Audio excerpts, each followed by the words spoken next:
नमस्कार, बहुत स्वागत है आपका हरियाणा डायरी में और मैं हूं आपके साथ कमलेश्वरी। हरियाणा सरकार ने मुख्यमंत्री नायब सिंह सैनी की अध्यक्षता में हुई मंत्रिमंडल की बैठक में कई अहम फैसलों पर मुहर लगाई है। पीएम आवास योजना शहरी 2.0 के लाभार्थियों को स्टाम्प ड्यूटी और पंजीकरण शुल्क में राहत दी गई है। वहीं पूर्व अग्निवीरों के आरक्षण का दायरा बढ़ाने, महिलाओं को वाहन टैक्स में छूट देने, एमएसएमई नीति 2026 लागू करने और ग्रामीण संपत्तियों के स्वामित्व अधिकारों को आसान बनाने जैसे बड़े फैसले लिए गए हैं। कैबिनेट के इन फैसलों से आम लोगों, युवाओं, महिलाओं और उद्यमियों को सीधा लाभ मिलने की उम्मीद है। आइए देखते हैं इस पर हमारी एक खास रिपोर्ट।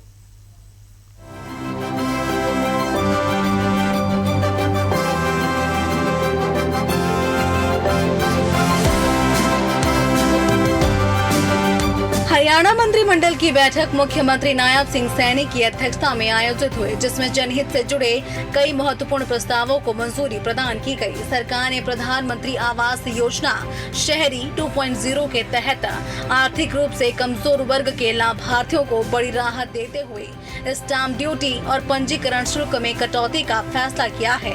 अब 60 वर्ग मीटर तक की पात्र आवासीय इकाइयों की कन्वेंस डीड पर केवल 500 रुपए शुल्क लिया जाएगा। साथियों, मंत्रिमंडल ने जो आज निर्णय किए हैं, प्रधानमंत्री आवास योजना शहरी 2.0 के अंतर्गत स्टाम्प ड्यूटी, पंजीकरण शुल्क में छूट तथा निश्चित शुल्क निर्धारित करने संबंधी प्रस्ताव को मंजूरी दी है। लाभार्थियों के लिए 60 वर्ग मीटर तक के पात्र आवासीय इकाइयों पर यह लागू होगा।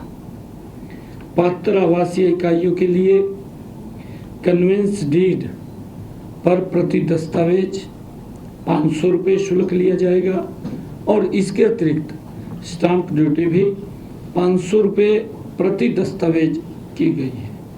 ये पीएम आवास योजना के लिए उसके अंदर ये किया गया है। और इसी प्रकार अग्निवीर, जो भारत सरकार का ध्येय है कि सशस्त्र बलों में अपनी सेवाएं देने के बाद हमारे प्रशिक्षित अग्निवीरों को कैरियर के अच्छे अवसर मिले, इसी पहल को ध्यान में रखते हुए हरियाणा सरकार ने पहले से ही अग्निवीरों को सीधी भर्ती का आरक्षण का लाभ दिया है। आज मंत्रिमंडल ने इंडियन रिजर्व बटालियन IRB और state disaster response force SDRF, fire operator, set driver और वाइल्ड लाइफ गार्डों के पदों पर हरियाणा राज्य के निवासी अग्निवीरों को 20% हॉरिजॉन्टल आरक्षण प्रदान करने की भी प्रस्ताव मंजूरी दी है। कैबिनेट ने हरियाणा प्राइवेट यूनिवर्सिटी एक्ट में संशोधन कर रेवाड़ी में कुसुम इंटरनेशनल यूनिवर्सिटी स्थापित करने के लिए विधेयक लाने को मंजूरी दे दी है। सरकार का कहना है कि इससे उच्च शिक्षा के अवसर बढ़ेंगे और युवाओं को बेहतर शैक्षणिक सुविधा प्राप्त होगी।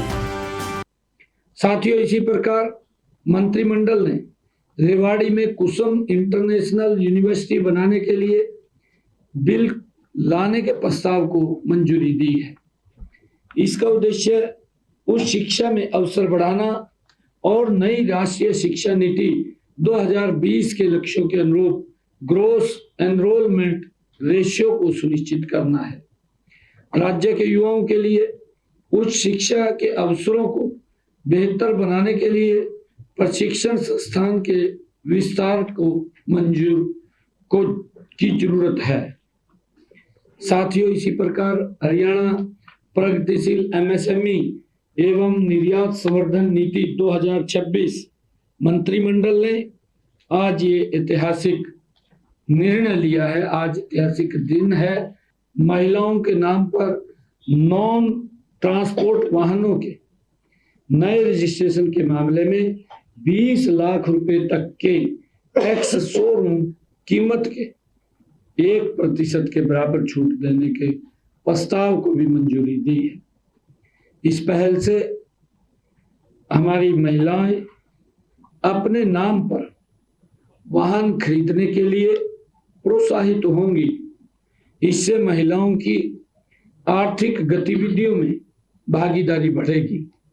बहरहाल हरियाणा कैबिनेट के इन फैसलों का आवास शिक्षा, रोजगार, उद्योग, महिला सशक्तिकरण और सामाजिक सुरक्षा पर खास फोकस दिखाई देता है।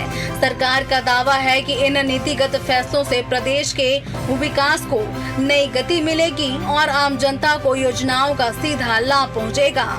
Bureau report TV24 news Haryana.